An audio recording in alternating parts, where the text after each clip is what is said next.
Trabalho é a terceiro elemento, pessoas, contexto, trabalho. É o terceiro elemento que, quando interage, forma as relações de trabalho, certo? Então, assim, o trabalho, a gente começa a falar dele e algumas pessoas podem pensar assim, eu não gosto de trabalho, se eu pudesse ficar só em casa, eu ficaria, sem problema nenhum. Que é alguma grande mentira, eu duvido que fique. Muito tempo, pelo menos não fica. Sempre tem alguém que diz, não, eu fico sim. Então, o conceito de trabalho, ele tem significados diferentes, a depender da lente e da temporalidade adotada na análise, e isso dá uma perspectiva filosófica, religiosa e econômica. O trabalho, por muito tempo, foi visto como uma coisa punitiva, né? Tortura.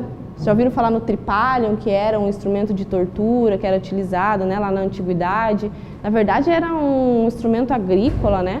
E aí depois foi utilizado para tortura. Então, todo mundo que não pagava as dívidas, que cometia algum crime na sociedade, era esticado lá no tripalium. Acho que tem até uma imagem aqui. Mais ou menos essa ferramenta aí. Tá.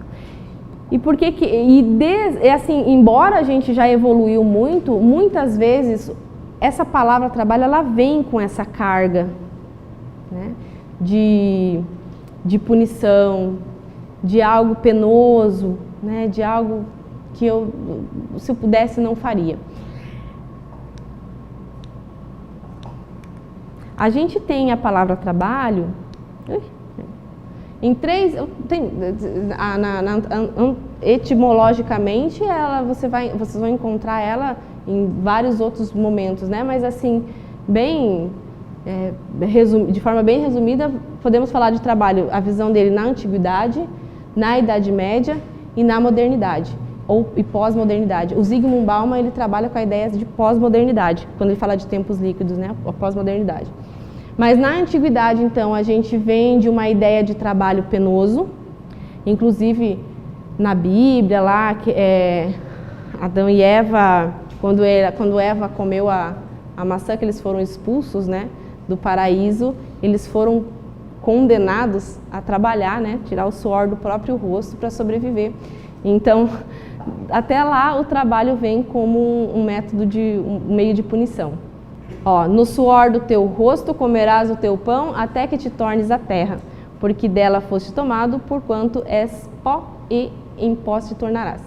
Esse foi o momento lá que a Eva mordeu a maçã. Culpa da Eva, de novo. É sempre ela, né? Não sei se vocês já perceberam. É bom trazer uma perspectiva religiosa, porque eu acredito que vocês entendam, né, que a religião, ela tem uma força muito forte na nossa sociedade, muito forte mesmo. Né? Mesmo para quem, mas eu não sou praticante, não frequento nada, pois é, mas muitas pessoas têm isso como a base. Então tem essa natureza punitiva do trabalho. E aí a gente vai ainda lá, depois a gente tem Aristóteles trazendo o trabalho, isso aqui vocês vão achar super engraçado. O trabalho é incompatível com a vida livre e defende o ócio. Então, para Aristóteles, quem trabalhava não era criativo e, não tinha dignidade, era um ser humano que não era livre, né? Porque existia muito, era muito dada aquela importância do ócio. A gente às vezes fala em ócio criativo, já ouviram falar em ócio criativo? Né, que é o momento que a gente precisa para criar. Então ele fala muito isso, né, do ócio, da importância do ócio. O homem que trabalha, os artesãos, lá, os camponeses, eles não eram homens livres porque eles só trabalhavam. Então faz um pouco de sentido, um pouquinho. Mas já vem aí Santo Agostinho e diz o seguinte, que no momento em que o trabalho era um preceito religioso, trabalhar e rezar deveriam ser atividades gloriosas, porque o labor era, portanto, uma forma de impedir o ócio. Ele vinha bem na contramão de Aristóteles. É no ócio que acontecem os vícios, e é no ócio que o homem erra, que o homem peca.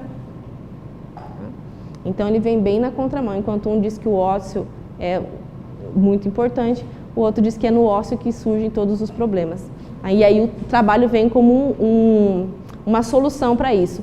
E aqui, por fim, o Hegel foi quem formulou a primeira teoria filosófica do trabalho. Trabalho é a mediação entre o ser humano e o mundo, e o homem só pode ser realmente homem se for capaz de satisfazer suas necessidades por meio do trabalho. Nessa mesma linha a gente tem Max Weber, né, com o trabalho dignifica o homem. Então vejam que são perspectivas assim que sofreram uma alteração bem considerável, de algo de tortura e punitivo até um momento em que o trabalho dignifica o homem. Por isso que é importante a gente estudar isso aqui. Por isso que ele é um elemento importante na construção da relação do trabalho, porque dependendo da perspectiva que eu tenho, enquanto indivíduo, vai impactar diretamente nas minhas relações de trabalho. Porque não é só pelo fato que ficou lá na antiguidade que o trabalho era penoso, que hoje não existam pessoas com esse tipo de pensamento, que o trabalho realmente é penoso. Né? Não é porque ficou lá na antiguidade essa ideia de tortura, que hoje não tenham pessoas que realmente veem o trabalho como tortura. Então, é um processo que, dependendo da perspectiva que existe aqui sobre o trabalho, sobre uma atividade que se realiza, vai gerar consequências lá nas relações de trabalho dele. Então, aquele grupo de pessoas lá que talvez são detratores, são pessoas que estão nessa linha aí, que elas se sentem abusadas pelo trabalho. Né? E sabe que num processo de seleção você consegue identificar isso. Qual que é a perspectiva da pessoa sobre o trabalho? Às vezes você consegue. Perguntinhas-chave. Perguntinhas. Sim, é possível. Principalmente, sabe, vocês já fizeram aqueles testes onde tem um monte de perguntas, mas um monte de perguntas, e inclusive você começa a responder e vê que tem umas repetidas? Ali.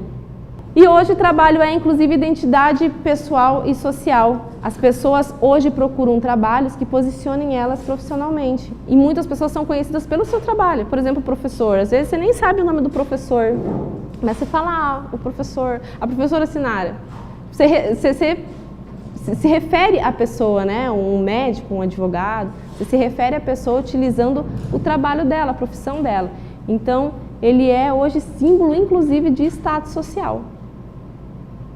Uma mudança brusca, né, de perspectiva sobre um elemento.